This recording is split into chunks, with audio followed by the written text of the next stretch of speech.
one of the reasons why Mahmoud Khalil's in jail. Yep. One of the reasons why they are trying to deport that South Korean woman who's been here since she was 7 years old is because of a function of the 1921 Immigration and Nationality Act that gives the Secretary of State, in this case Marco Rubio, the ability to pull people's legal permanent residencies based on his say-so, with no due process. That is not a Trump law. That is a bad law that comes to us from 1921. And I talk about that law in the book and how the 1921 Immigration and Nationality Act is one of the bad laws that needs to be repealed. It's functioning as intended, its function was racism. Isn't the line about Marco Rubio having the power to get rid of someone because they have serious adverse effects on foreign policy? That's from the 1950s, though, right? I believe that's from the 1950s update to the law. Yes. But the law as written in 1921, Got it. It's based, like when you look at what they actually said, and I do this throughout the book, Mehdi, I try to use the word, like you don't have to take my word that these laws are racist or whatever.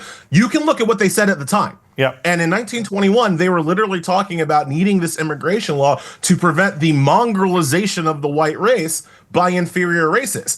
I don't think that's a good basis on which to make a national immigration law. And I think that it's something that we should be rid of in our modern world. And in the 1950s, of course, when they passed this, the clause that Rubio is using, it was used to target Eastern European Jews who they suspected of being communists. And the ADL opposed it at the time. Today, the ADL supports it because it's being used against Muslims and Arabs.